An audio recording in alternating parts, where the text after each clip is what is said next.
তোমরা যারা অষ্টম নবম ও দশম শ্রেণীতে পড়ো আজকের ক্লাসটি তোমাদের জন্য খুবই গুরুত্বপূর্ণ। Hello everyone, welcome back. I'm Shahid Islam. Today I'm going to talk with you about tag question. Tag question মানে কি?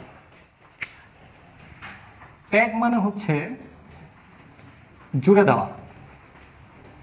লিখলাম আমরা ট্যাগ মানে জুড়ে দেওয়া। আর কোশ্চেন মানে কি? কোশ্চেন মানে হচ্ছে প্রশ্ন। ট্যাগ কোশ্চেন মানে হচ্ছে জুড়ে দেওয়া প্রশ্ন। আমি তোমাদের একটা এক্সাম্পল দিয়ে বোঝাই।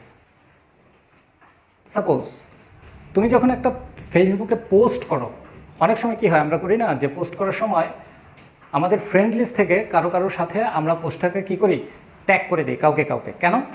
যেন এই পোস্টটা আমার ওই ফ্রেন্ড লিস্টের ওই ফ্রেন্ডের টাইমলাইনে শো হয়। ওই ফ্রেন্ডদেরকে আমার পোস্টের সঙ্গে ট্যাগ করার উদ্দেশ্য হচ্ছে যে আমার ফ্রেন্ডের ফ্রেন্ড লিস্টে যারা আছে তারাও যেন আমার এই পোস্টটাকে দেখতে পায়। তাহলে আমি কাজটা কি করলাম, আমার এই ফ্রেন্ডকে আমার পোস্টের সঙ্গে যুক্ত করে দিলাম, জুড়ে দিলাম। এই হচ্ছে সেই ট্যাগ। ট্যাগ মানে হচ্ছে জুড়ে দেওয়া। আর কোশ্চেন মানে কি?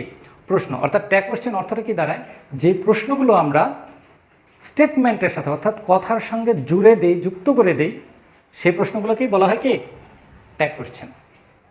তো দেখো, ট্যাগ কোশ্চেন করার ক্ষেত্রে আমাদেরকে 4টা স্টেপ ফলো করলেই হবে।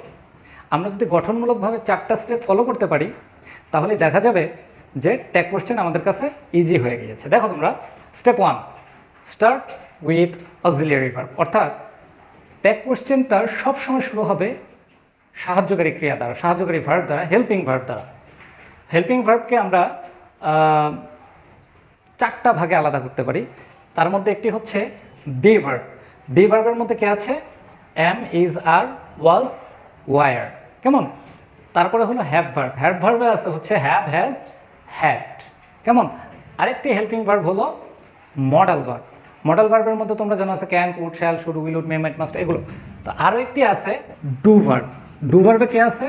Do, did, does. এরা হচ্ছে হেল্পিং ভার্ব। কেমন? এখন আসো স্টেপ 2তে কি আছে? Form changing. ফর্ম চেঞ্জিং বলতে আমি এখানে কি বোঝাতে চেয়েছি, খেয়াল করো। সেন্টেন্সটি যদি নেগেটিভ হয়, অর্থাৎ আমাদের যে মূল স্টেটমেন্টটা যদি নেগেটিভ হয়, আমাদের ট্যাগ কোশ্চেন হবে কি পজিটিভ। আর এই স্টেটমেন্টটা যদি পজিটিভ হয়, আমাদের ট্যাগ কোশ্চেন হবে নেগেটিভ। ওয়েল, এর পরবর্তী স্টেপ কি? স্টেপ 3তে আছে সাবজেক্ট অ্যাজ প্রোনাউন। অর্থাৎ আমাদের স্টেটমেন্টের সাবজেক্ট যদি নাউন হয়, যেমন রহিম স্কুলে যায়। কেমন? রহিম স্কুলে, যেখানে নাউন আছে, কিন্তু যখন আমরা ট্যাগ কোশ্চেন করব, রহিমের পরিবর্তে ব্যবহার হবে সে বা হি, প্রোনাউন। কখনোই ট্যাগ কোশ্চেনে আমরা সাবজেক্ট হিসাবে নাউন ব্যবহার করতে পারবো না। কেমন? তাহলে আমরা চলো প্রোনাউনগুলো একটু দেখে নিই। প্রোনাউনের ক্ষেত্রে এই প্রোনাউনটা সাধারণত পার্সোনাল প্রোনাউনের সাবজেক্ট প্রোনাউন হয়ে থাকে, যেমন I, we, you, he, she, it, they. এই প্রোনাউনগুলো হয়ে থাকে। স্টেপ 4-এ খেয়াল করো, যদি সেন্টেন্সটা ইম্পারেটিভ সেন্টেন্স হয়, সেন্টেন্সটা যদি কি হয়, ইম্পারেটিভ সেন্টেন্স হয়, তাহলে ট্যাগ কোশ্চেন হবে কি দিয়ে? Will you. আশা করি বুঝতে পেরেছো।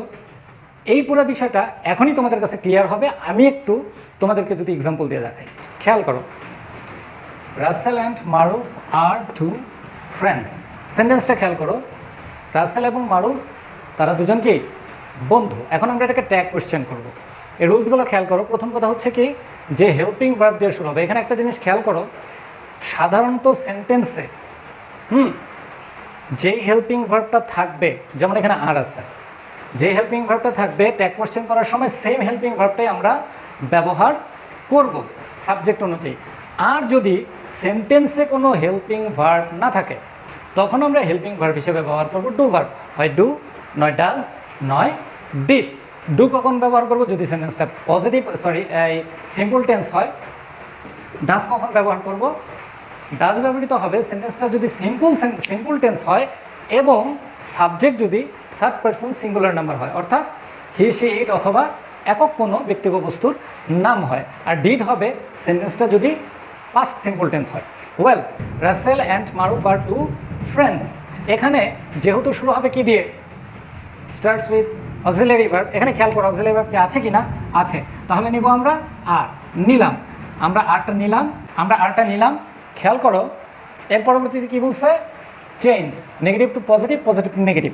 এখানে কি অবস্থায় আছে সেন্টেন্সটা? Russell and Maruf are two friends, তার মানে এটা পজিটিভে আছে, তাই না? তাহলে কি হবে? Are not.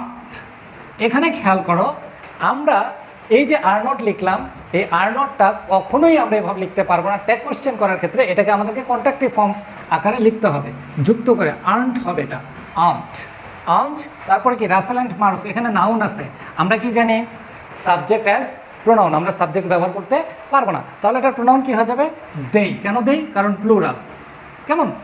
ওয়েল, চলো আমরা পরবর্তী সেন্টেন্সটা দেখি। পরবর্তী সেন্টেন্সে কি আছে? প্লিজ ডোন্ট ডিস্টার্ব মি, অনুগ্রহ করে আমাকে ডিস্টার্ব করো না, বিরক্ত করো না। খেয়াল করো তোমরা, এটা কি? এটা একটা ইম্পারেটিভ সেন্টেন্স। ইম্পারেটিভ সেন্টেন্সের রুলটা কি ছিল? এখানে দেখো, সেন্টেন্সটা শুরু হবে কি দিয়ে? উইল ইউ দিয়ে। সেন্টেন্সটা শুরু হবে কি দিয়ে? উইল ইউ দিয়ে। তাহলে চলো আমরা এটাকে করি। প্লিজ ডোন্ট, এখানে একটা কথা বলতে ভুলে গেছি, এখানে আমরা একটা ওই ফুল স্টপে উঠে একটা কমা দিলাম, কমা দিয়ে তারপরে আর্নড দে, এটা একটা প্রশ্ন, তো একটা কোশ্চেন মার্ক হবে।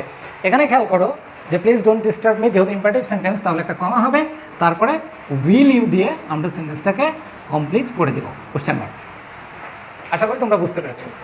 কিছু স্পেশাল কেসও রয়েছে, আমি স্পেশাল কেসগুলো তোমাদেরকে স্ক্রিনে দেখিয়ে দিচ্ছি, তোমরা একটু স্ক্রিনশট নিয়ে নাও।